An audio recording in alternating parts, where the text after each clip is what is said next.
नमस्कार साथियों, unique politics में आप सभी का स्वागत है। मैं उमेश झिलमिलिया। साथियों, कल किसी भाई ने फिर से कमेंट किया और उस कमेंट में लिखा कि गोंडा सीट जो है लोकसभा सीट, उसके बारे में भी थोड़ी जानकारी दीजिए। क्या उस सीट पर क्या होने वाला है, 4 जून में क्या रिजल्ट आने वाला है।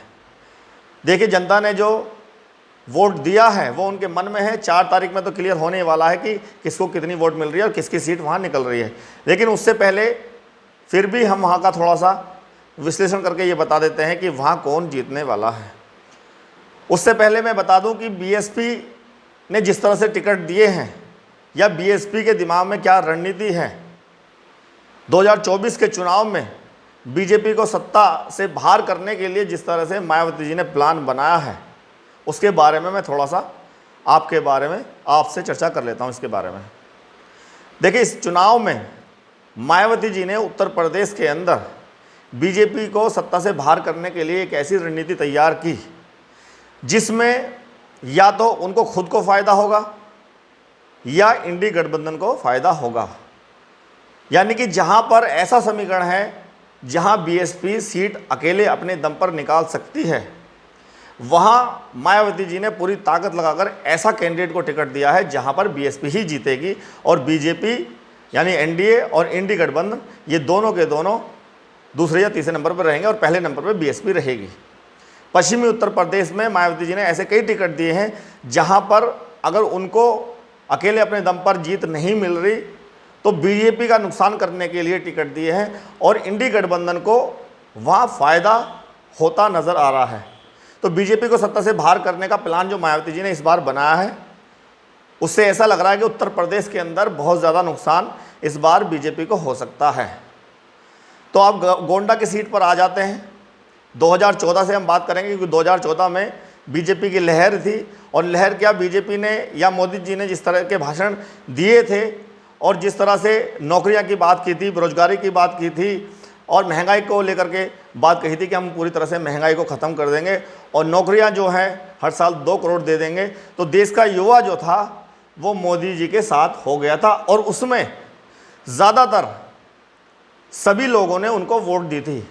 उसमें जो बीएसपी का वोटर है वो भी बीजेपी के साथ चला गया, जो समाजवादी पार्टी का वोटर है वो भी चला गया, ओबीसी सबसे ज़्यादा गया और जनरल तो जाता ही जाता है। लेकिन वो जो बोला मोदी जी ने अपने भाषणों में, वो शायद कहीं ना कहीं वो बातें पूरी नहीं हो पाई, नौकरियां नहीं मिल पाई, जिससे बाद में जो युवा है वो थोड़ा नाराज़ होने लगा। 2019 में भी मौका बीजेपी को दिया गया और बीजेपी 2019 में भी जीती।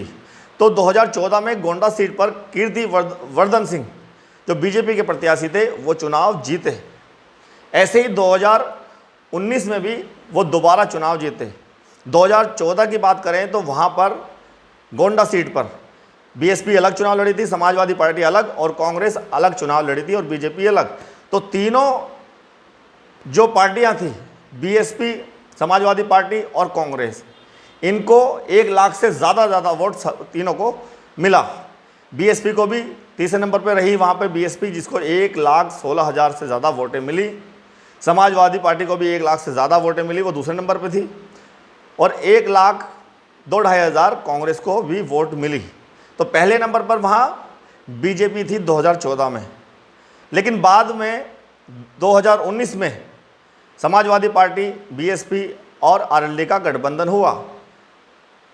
2019 में भी मोदी जी की लहर थी जिसमें जो ओबीसी समाज था, क्योंकि सबसे ज़्यादा ओबीसी इस सीट पर हैं, मुस्लिम उतनी संख्या में नहीं, दलित उतनी संख्या में नहीं, तो ओबीसी, यादव, ठाकुर, ब्राह्मण, ठाकुर वहाँ 2 लाख है, ब्राह्मण 2 लाख है, वहाँ पर वर्मा 4 लाख हैं, कुर्मी 2 लाख हैं। तो ओबीसी बहुत ज़्यादा वहाँ पर है और वो ओबीसी ने वोट जो दिया 2019 में भी बीजेपी को, मोदी जी के चेहरे पे, या मोदी जी ने कहा कि हमें समय चाहिए, थोड़ा समय और दो, तो उस समय को देखते हुए वहाँ की जो जनता है उन्होंने बीजेपी को वोट दिया और अकेले अपने दम पर ये गठबंधन से भी यहाँ हार का सामना, समाजवादी पार्टी का वहाँ टिकट था वो हार गए थे और कीर्तिवर्धन सिंह जो हैं वो दोबारा बीजेपी के टिकट से यहाँ जीते थे। लेकिन अब 2024 का चुनाव जो है बड़ा महत्वपूर्ण है क्योंकि महंगाई और बेरोजगारी पर लगाम नहीं लगी। देश में बढ़ती महंगाई और बेरोजगारी से सभी जो जनता है, पूरे देश की जनता वो परेशान है और ओबीसी समाज इस बार बदलाव करने की सोच रहा है। कीर्तिवर्धन सिंह जो है तीसरी बार वहाँ प्रत्याशी हैं, अभी भी बीजेपी ने उन्हीं को टिकट दिया है, लेकिन जनता का मूड अब उनको लेकर के कुछ अलग नज़र आ रहा है। जनता उससे नाराज़ चल रही है। उनका मानना है कि इस बार वो वहाँ का सांसद बदल सकते हैं। तो समाजवादी पार्टी कांग्रेस के साथ मिलकर वहाँ चुनाव लड़ रही है, इंडी गठबंधन से बीएसपी अकेले अपने दम पर चुनाव लड़ रही है और वहाँ बीजेपी चुनाव। लेकिन बीएसपी इस बार इस सीट पर तीसरे नंबर पर ही रहेगी, जो 2014 में रही थी जिस तरह से, तो तीसरे नंबर पर वहाँ बीएसपी रहेगी। मैं ऐसा नहीं कहूँगा कि वहाँ फर्स्ट पे या सेकंड पे रह सकती है, वहाँ पर तीसरे नंबर पे ही रहेगी। वहाँ का जो माहौल है इस बार समाजवादी पार्टी और बीजेपी यानी इंडी गठबंधन और एनडीए के बीच में वहाँ कड़ी टक्कर दिखाई जा रही है।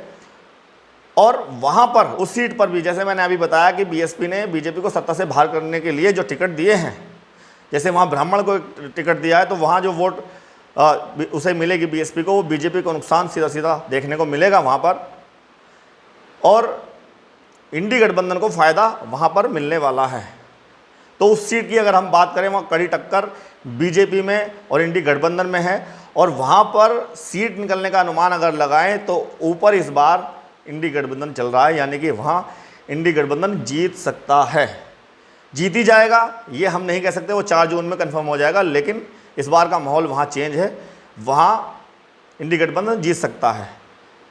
और बीजेपी भी कड़ी टक्कर में है, 4 जून में पता चल जाएगा, तीसरे नंबर पे वहाँ बीएसपी रहने वाली है। लेकिन बीएसपी की जो रणनीति है, जिस तरह से उन्होंने टिकट बांटे हैं, जहाँ सीट पर वो जीत नहीं सकती वहाँ इंडी गठबंधन जीत रहा है, और जहाँ वो जीत सकती हैं, जहाँ समीकरण इतना अच्छा बन रहा है, तो वहाँ बीजेपी को और इंडी गठबंधन को दोनों को अलग कर दिया है, वहाँ वो सीट निकाल रही है।